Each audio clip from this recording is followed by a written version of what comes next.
Bar crossings are a high-risk boating activity, even for the most experienced boating. There are three types of bars. There's dangerous, there's very dangerous, and there's extremely dangerous. Now, this film will provide you with information on how to make a safer bar crossing. But if in doubt, don't go out.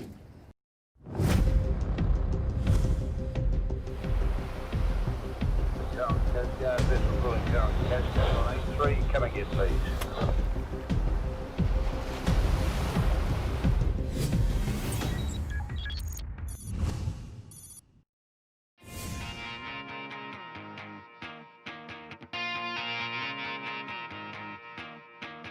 I'm Matt Collicott.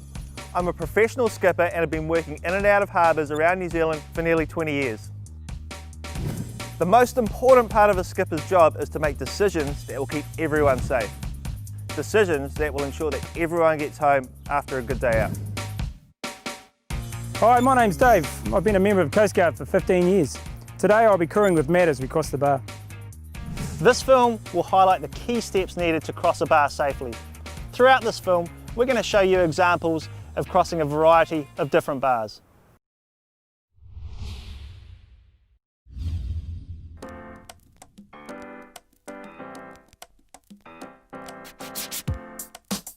The first thing you need to understand, what is a bar and why they can be so dangerous to cross.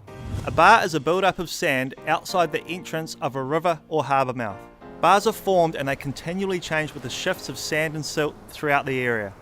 Weather, current and tide conditions over the bar cause waves that break in an unpredictable pattern. This creates an unstable and hazardous environment for even the most experienced boatie. Every bar is different, so it's really important to familiarise yourself with the local features of the bar that you're planning to cross. Differences include things such as the bar width, its length, the depth, the amount of water that comes in and out of the harbour on each tide, changing channels, and differing land features, amongst other things. Your local Coast Guard unit is a good source of information and advice.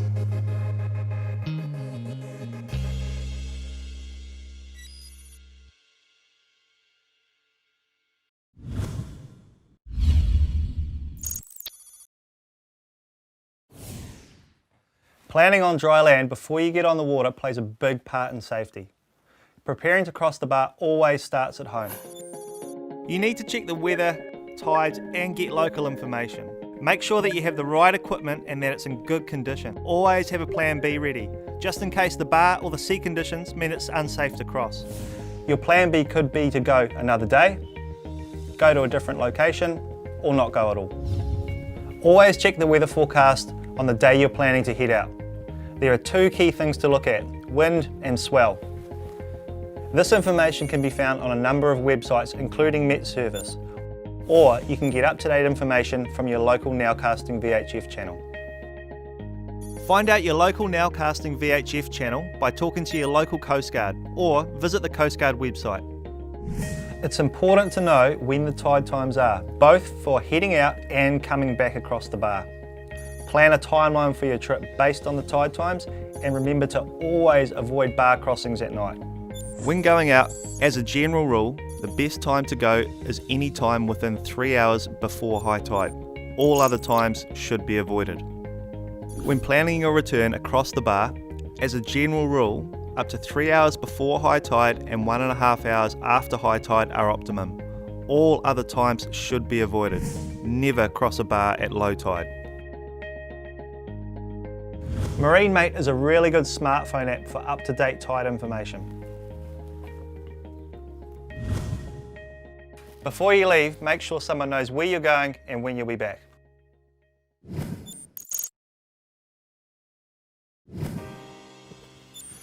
Next, you need to check your boat and equipment.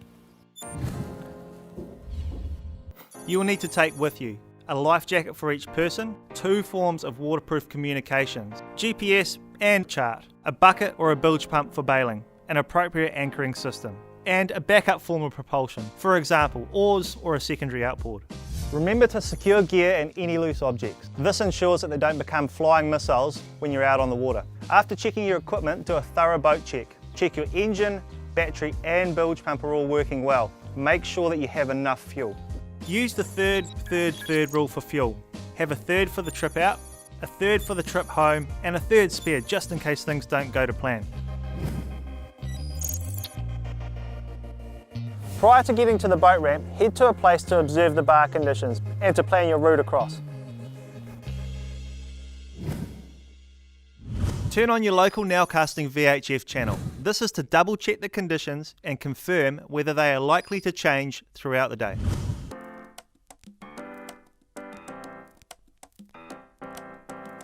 At the boat ramp, check your gear is still secure.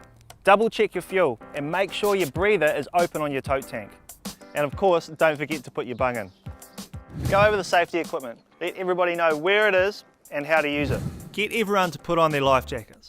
Inflatable life jackets are great. However, full life jackets are much better for crossing a bar. Making sure somebody on board knows how to use all the safety equipment is great backup, just in case something happens to you as a skipper. It's a really good idea to run your engine for at least 10 minutes prior to getting to the bar. Once you're underway, do a trip report with the Coast Guard.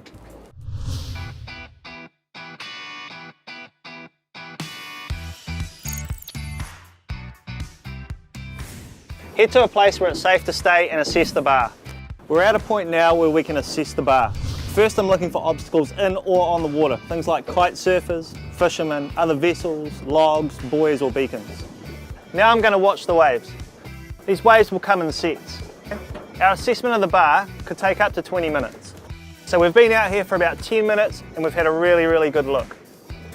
A bar with a breaking wave or white water across the entire channel should never be crossed in an open boat. Once you've made your assessment and decided to cross the bar, do a bar watch report with the Coast Guard.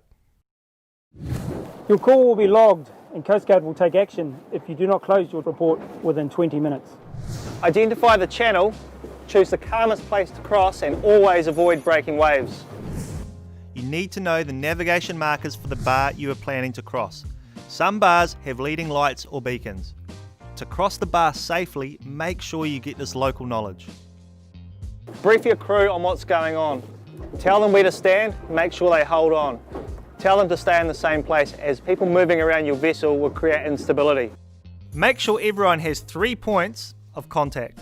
If you're waiting, watch other vessels cross the bar, but do not assume they know what they're doing. Only one boat should cross the bar at any time.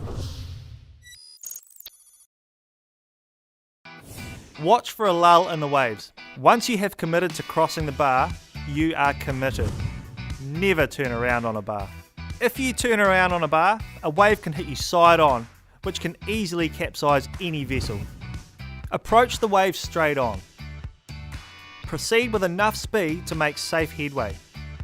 Slow down as you reach the wave, but make sure you have enough momentum to carry you to the top of the wave so you can gently come off the back of it.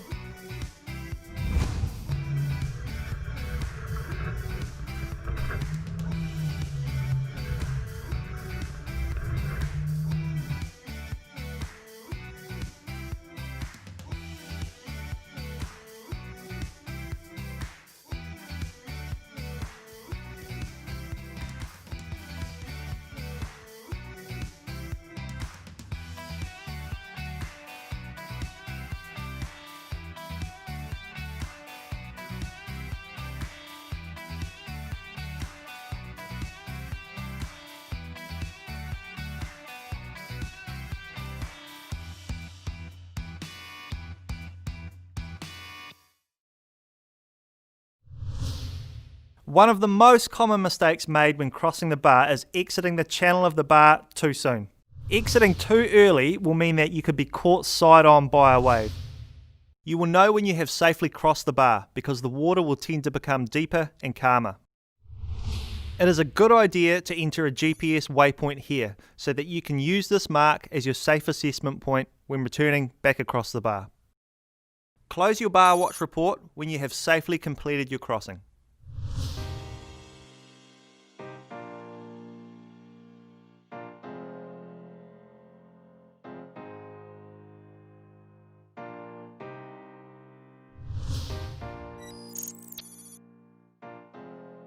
When returning across the bar, go back to that GPS waypoint and watch the bar. Before committing to returning back across the bar, you need to ask yourself, are the conditions safe? Is the tide suitable? If the bar is unsafe to return across, or if you are unsure, wait or use your plan B. Again, secure all loose objects and remind your crew to hold on and stay in the same place while crossing. Assess the waves. Again, identify the local channel markers to help you navigate your vessel back across the bar safely. Pick a wave to cross the bar. You need to stick with one wave, no fooling around with any other waves. Stay focused on what's ahead. One of your crew can keep a lookout behind to let you know if the wave behind you is catching up with you. If you don't stay with the wave you've chosen, your boat will fall behind, risking the next wave catching up with you and capsizing your vessel. Ensure you proceed straight on at an adequate speed. You will know when you have safely crossed the bar because the water will tend to become calmer.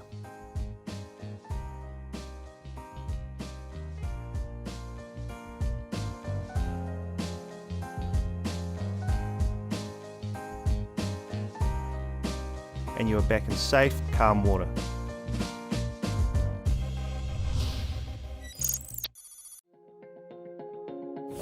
Remember to close your trip report when you're safely back at the boat ramp. Now you've learnt some really useful tools to help you safely navigate your vessel across a bar. Never attempt bar crossings without knowledge and experience. Head out with someone who knows what they're doing. Remember, always approach bar crossing with the right attitude of caution. If at any point the conditions or your checklist don't add up, postpone your trip for another time or day, or choose to go boating somewhere else. As a skipper, you are responsible for everyone's safety. You need to make sure you can get everyone home safely after your trip out on the water. Respect the bar, and if in doubt, don't go out.